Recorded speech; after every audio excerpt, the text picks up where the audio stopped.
My Hero Academia All Grown Up. Chapter 8. Uraraka woke up long before Mina. The sun was hardly peeking over the skyline when she stumbled out of bed with a gnarly hangover. Her first order of business was getting a glass of water for herself and setting one on the bedside table for Mina to wake up to.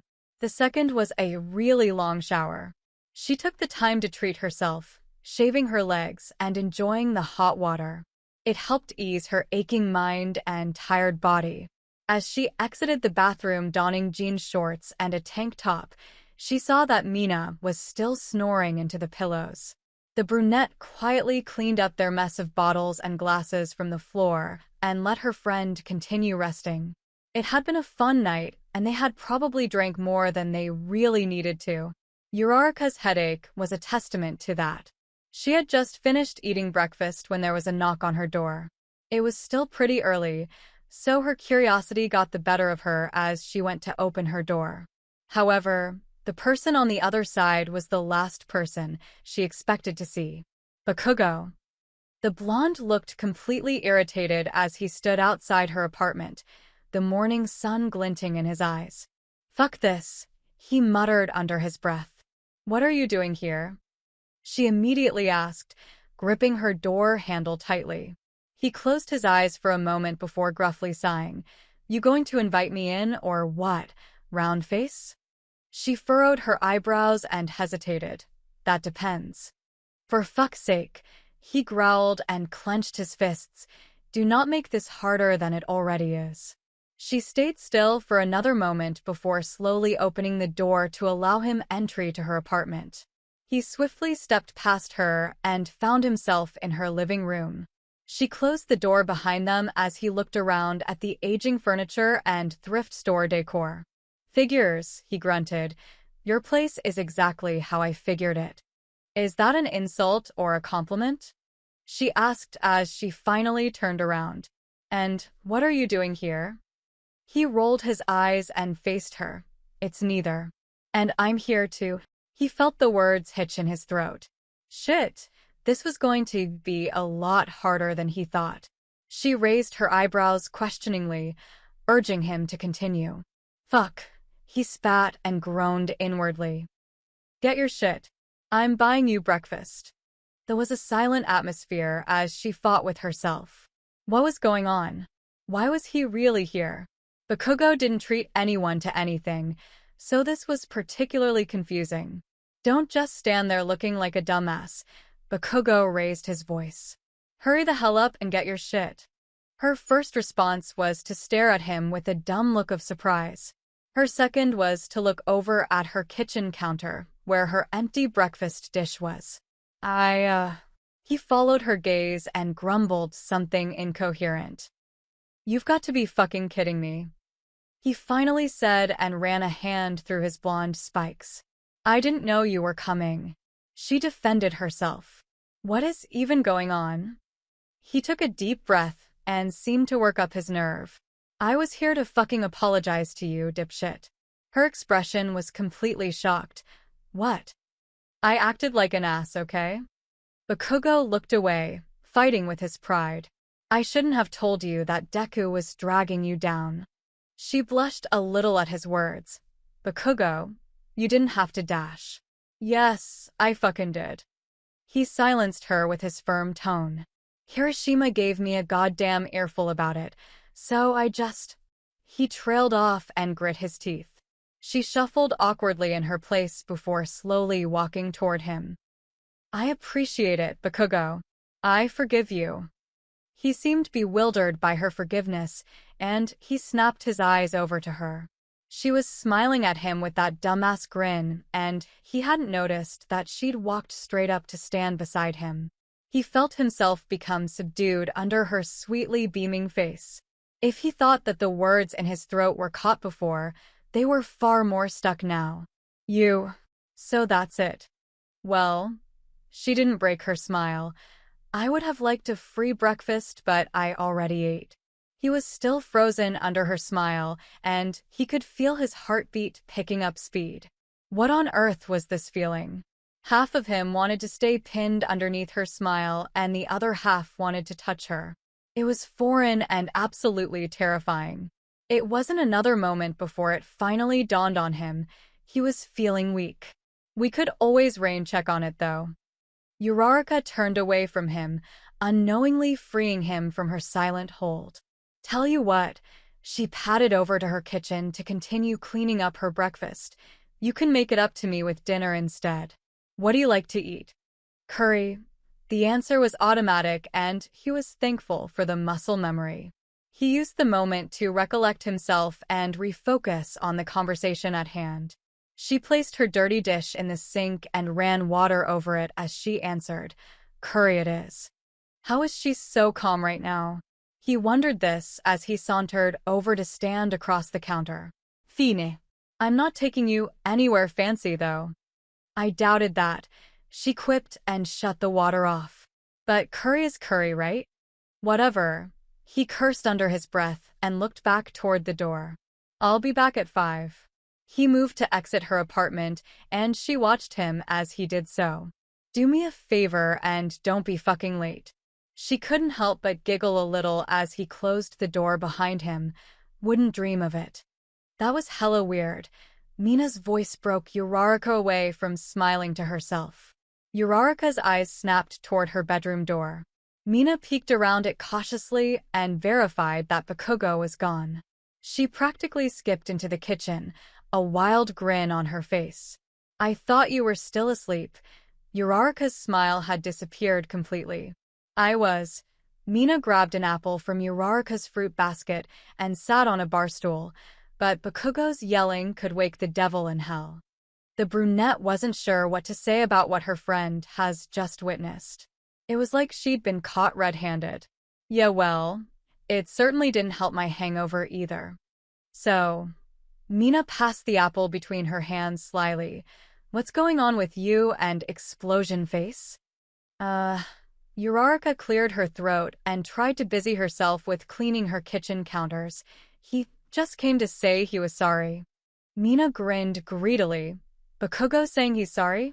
I wouldn't believe it if I didn't see it with my own 2 eyes. Breakfast too? That's just crazy. I still don't believe it. He's just... Uraraka scrambled for an explanation. How does he know where you live? Mina suddenly asked, taking a gratifying bite out of the fruit. This was going to be much more difficult to explain. He walked me home last weekend. She knew she wouldn't be able to cover this up with a lie. Mina nearly choked. What? She hurriedly swallowed the bite. Like, after the bar? Yeah, Uraraka shrugged. It's not that big of a deal. She hoped that would be explanation enough as she scrubbed at her countertop. Oh my gosh, Mina leaned back in her stool and threw her hands out. How did you keep this from me? Uraraka's eyes widened with surprise at her friend's bewilderment. Well, you never asked so. This is insane, Mina muttered and shook her head. Bakugou being a gentleman? Saying he's sorry and offering to buy you a meal? This is much more serious than I thought. Uraraka stopped her mindless cleaning to watch Mina settle this in her mind. Yeah, Bakugou's really not that bad once you get to know him. Uffed. Mina scoffed and shook her head much harder. No, trust me when I say that bakugou is that bad. This all can only mean one thing. What are you going on about now, Mina? Uraraka felt an unease growing her gut. She hadn't seen Mina like this before. The pink girl jumped out of her seat, abandoning her breakfast fruit. I have to go. Go where? Uraraka fumbled out as she watched the other girl scramble for her shoes and purse. Hey, are you listening? Mina ran up and hugged Uraraka before she pulled on her shoes. I'll be back later. Just don't go anywhere before I get back, okay? Wait, where are you going? Uraraka asked helplessly as Mina waved a farewell and ran out the door. Before she knew it, she was alone in her apartment wondering how her morning had ended up like this. Kirishima was leaving the gym when his phone buzzed with an urgent text message. He was surprised to see Mina's name pop up. Kirishima, meet me at my apartment ASAP. This is life or death. Code red. He felt his heart leap to his throat at the text's pressing tone. In his state of worry, he opted not to respond but instead take off running toward Mina's place. A million scenarios ran through his mind as he sprinted through the morning crowds. Was she in trouble? Was she hurt? It was such a cryptic text that he couldn't keep himself from worrying. Her apartment building couldn't have come into sight any sooner, and he booked it up the stairs to her door. Just as he was about to burst through it, she swung it open, grabbed him by the shirt, and pulled him inside. "Took you long enough," she quipped and slammed the door behind them. "What? Did you stop for coffee on the way? What's going on?" Kirishima looked around the apartment for any signs of danger. "Are you okay?" Mina fell over the top of her couch to lay on it and waved her hands at him. "Chill. It isn't what you think." Kirishima was beside himself at her calmness. "Why did you send me such a vague message? I ran the entire way here. And you still didn't get here fast enough." Mina frowned and pointed at the sofa across from hers. "Now shut up and sit down. We don't have a lot of time." The redhead stared at her for another minute, unsure what to think. He slowly went to sit on the sofa opposite to hers and opened his hands as if to say, "Well." She sat up and narrowed her eyes at him. "What have you been keeping from me, Kirishima?" "Keeping from you?" he asked dumbly and frowned. "You made me sprint here so you could interrogate me? I'm not keeping anything from you." "Liar." She pointed an accusing finger at him. "I was at Uraraka's apartment this morning, and can you guess who showed up? Bakugou." "So?" Kirishima shrugged. "How the hell was I supposed to know he'd be there? I'm not his dam keeper." "But..." Mina withdrew her accusing finger and pointed it at the ceiling knowingly. "You are that bastard's one and only friend." Kirishima narrowed his eyes at the girl across from him. "What are you getting at, Mina? Don't pretend you don't know, Kirishima." She squinted back at him. "That explodey-face asshole showed up to apologize to Uraraka." "Yes, you heard that right. He apologized." Kirishima looked away and hummed before he clasped his hands and leaned back against the couch cushions. "Well, that's good. I told him to do that." "I know you did." Mina held her frown. "I have to ask, though, did you tell him to buy her some food, too?" This caught the redhead by surprise. "What?" Mina smiled a little as she shared the news. "Yeah, he was going to take her to breakfast. The only thing that jerk was missing were flowers." Kirishima sat upright and looked at her skeptically. "Bullshit. Like I would lie about that." Mina shrugged with a sense of entitlement. "It was like seeing a unicorn. So I'll ask you again, Kirishima. What are you not telling me?" "For fuck's sake, Mina." Kirishima shrugged dramatically. "What do you want me to say? Clearly, you know more than I do." She kicked her legs off the couch and planted them on the floor. She leaned forward to stare at him, narrowing her eyes. "Don't lie to me about this. Does that hot-headed bastard have a crush on sweet little Uraraka?" Kirishima groaned and regretted coming here at all. "If he does, do you really think Bakugou would tell me?" "He shouldn't have to, dummy." She didn't budge from her observant pose. "You should just be able to tell." "Well, shit, Mina." Kirishima shrugged. "He might. Bagwo hasn't told me anything, and he's not exactly open about his feelings, you know." The last thing the redhead wanted to do right now was betray his best friend, but he was in a really tight spot. Mina was only asking questions she already knew the answers to. There was no point in lying. Mina broke out into a satisfying grin. "He does know that she's dating Deku, right?" "Of course he does." Kirishima shifted uncomfortably in his seat. "I doubt he'd even try to make a real move on her, so I'm not worried about it. It's kinda shitty, though. I've been trying to help him get a girlfriend for years, and the first girl he might like is dating his mortal enemy." Mina released an amused sigh and spoke without thinking. "Well, we'll see how much longer that lasts." Kirishima's ears perked at this new piece of information. "Wait a minute." He tilted his head at her. "The real question here is, what are you not telling me?" She clamped her mouth shut and shook her head. I shouldn't have said that. No, it's too late for that now, Mina. Kirishima smirked at her disposition. Spill it. I can't, she shook her head. It is not my place to say. Uraraka told me about it in confidence. Kirishima suddenly stood up and sauntered over to where she was sitting. Then just tell it to me in confidence.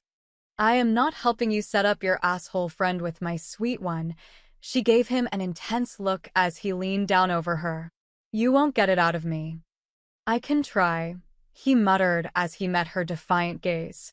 She was thankful that her skin tone hid the blush on her face. I don't think bakugou is right for her. I disagree. Kirishima quickly withdrew and leaned back on his heels. I don't think Deku is making her happy.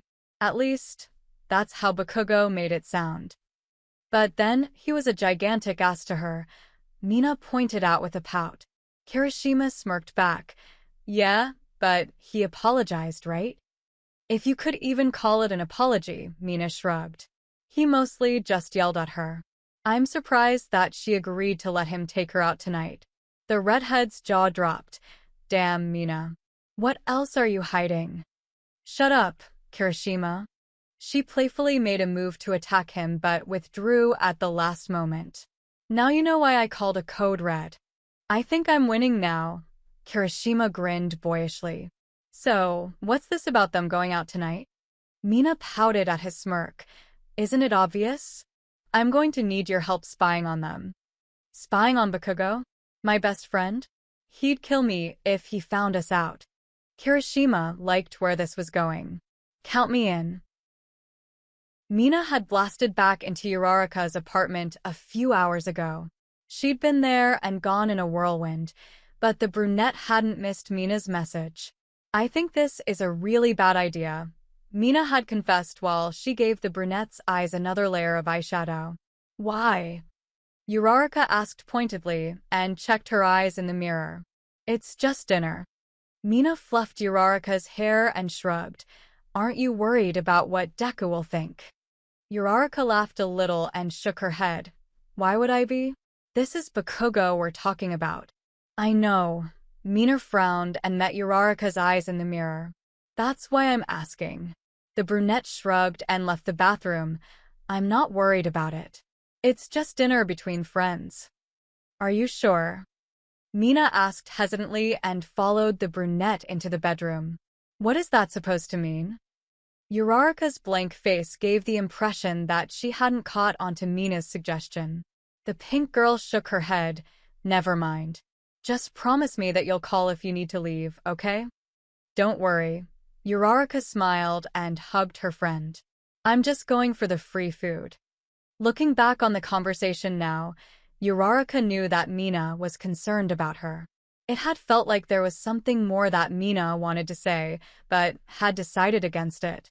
However, the brunette was trying not to dwell on it. It was nearly 5 now, and Uraraka felt somewhat nervous. She fidgeted with her hands as she checked herself in the mirror. She didn't get to go out often, so she wasn't sure how to dress. She had chosen to wear a nice pair of jeans and a flowy pink top that had sheer ruffles along the neckline. She supposed it was cute, but couldn't shake the feeling that it felt juvenile. She slipped on some sandals and exited her apartment a minute before 5. She descended the stairs from her 3rd-story loft and spotted spiky blonde hair on the street below. He frowned as she reached the street and observed her outfit. That's what you're wearing? She was taken aback and stared down at her clothes. What? Was I supposed to wear something else? TCH, he rolled his eyes and began walking. Whatever, round face. It's too late now. She shook her head slightly and trotted behind him. What's wrong with my outfit? Nothing, he spat. Let's just get this over with. He forced himself not to look back at her. Truthfully, there wasn't anything wrong with her outfit.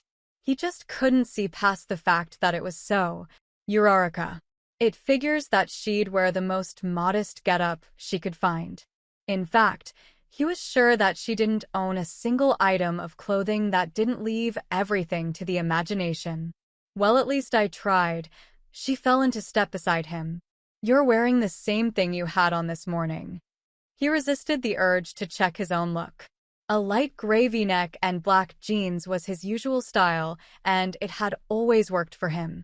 He'd never heard a complaint about it until now. Does it fucking matter? I said to forget about it. Fine, she quipped and looked away. Where are we going? Do we have to talk? Bakugou rolled his eyes and shoved his hands in his pockets. She pouted to herself and sighed.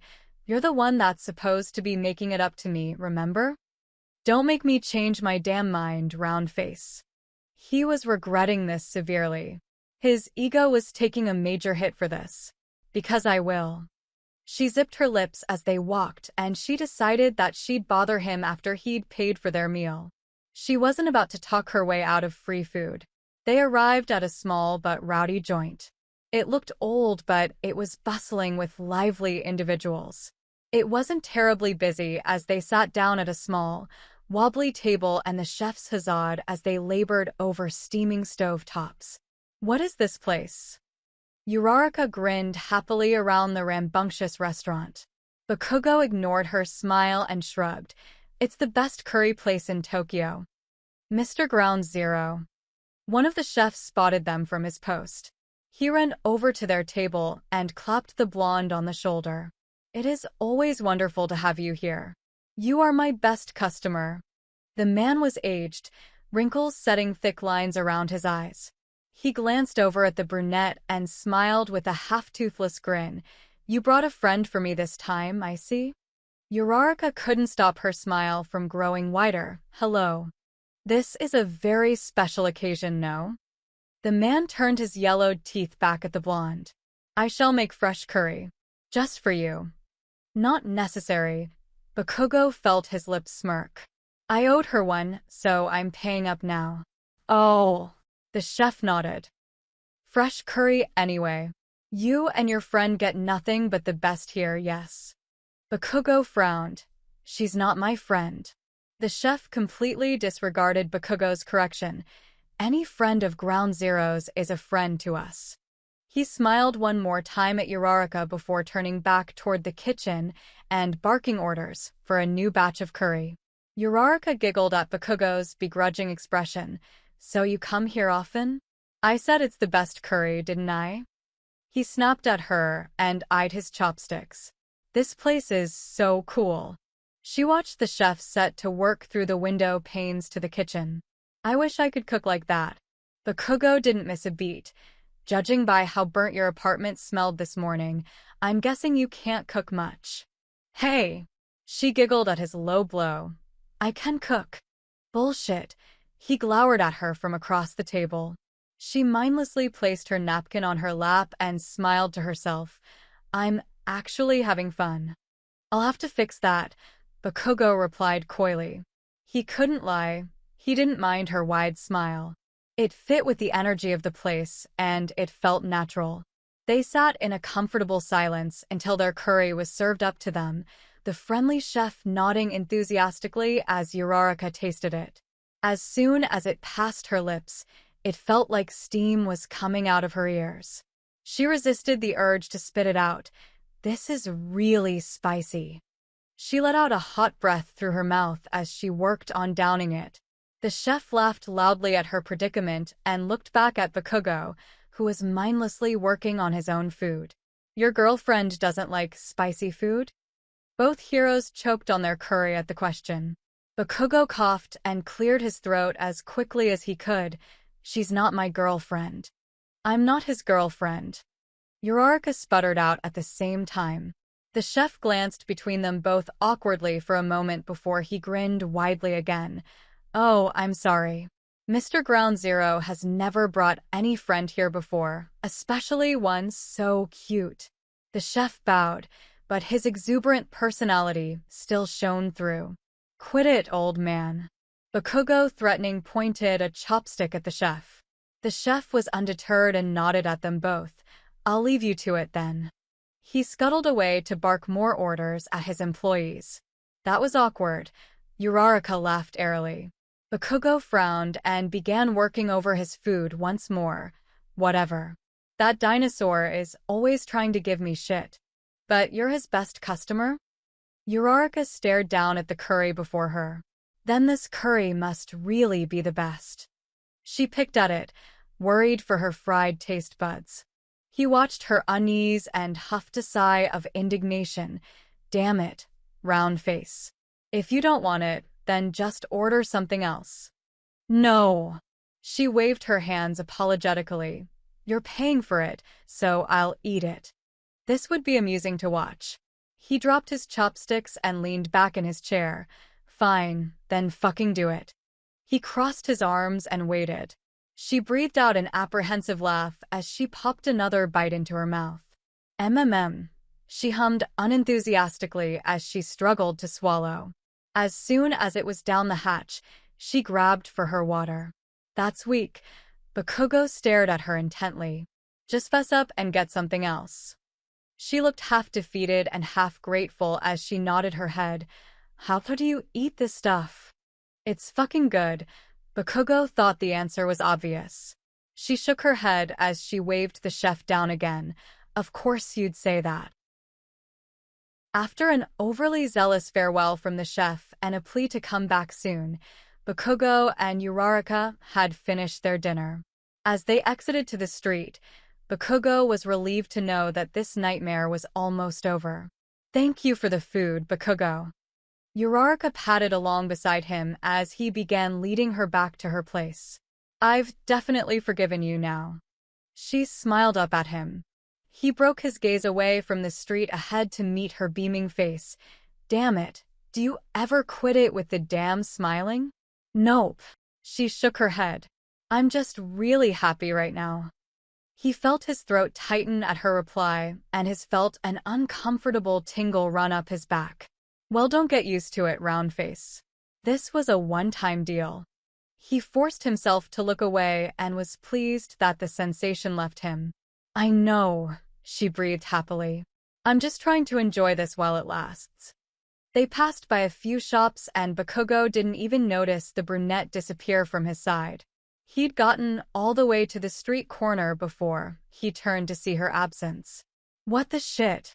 He turned around to see her admiring something through a shop window. What the fuck are you doing?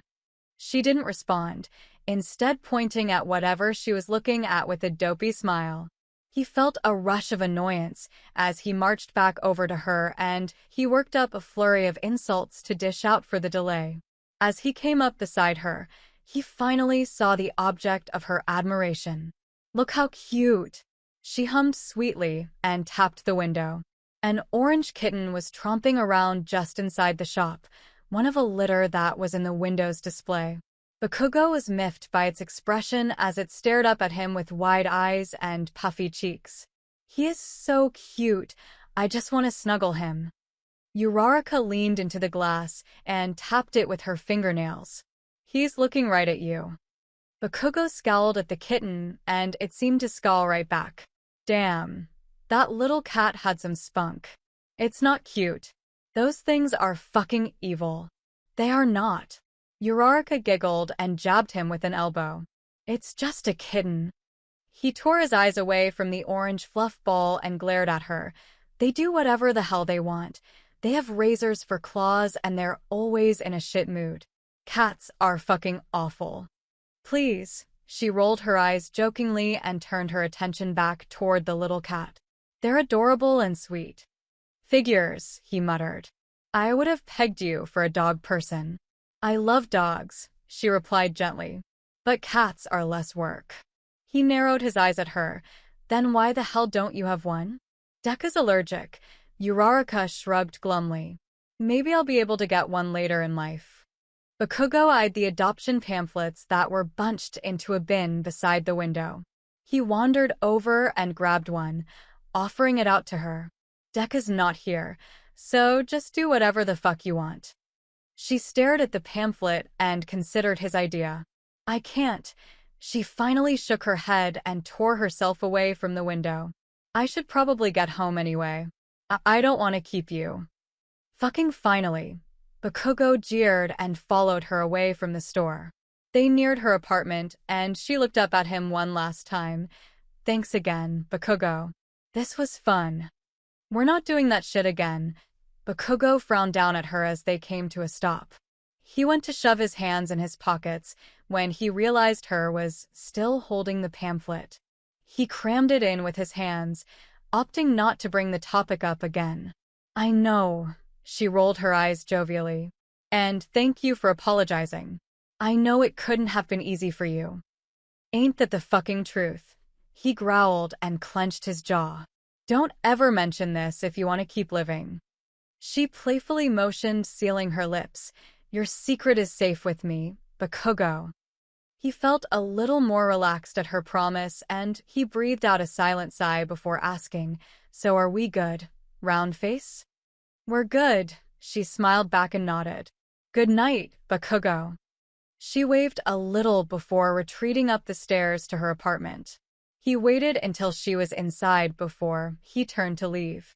The entire night suddenly came rushing back to him. Her damn smile was practically glued to her face the entire time, and it was the single detail that he couldn't rid himself of. He felt the same uncomfortable feeling rush up his spine as he recalled her joyful grin at the pet adoption store. In response to tingling sensation, he forced himself to think of anything else, and he focused his mind on his walking feet.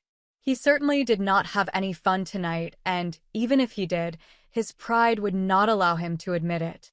So that's it for today. If you liked the video, leave a like, subscribe, and activate the notification bell. And if you want to contribute to the entire story being illustrated, just read the information in the description below.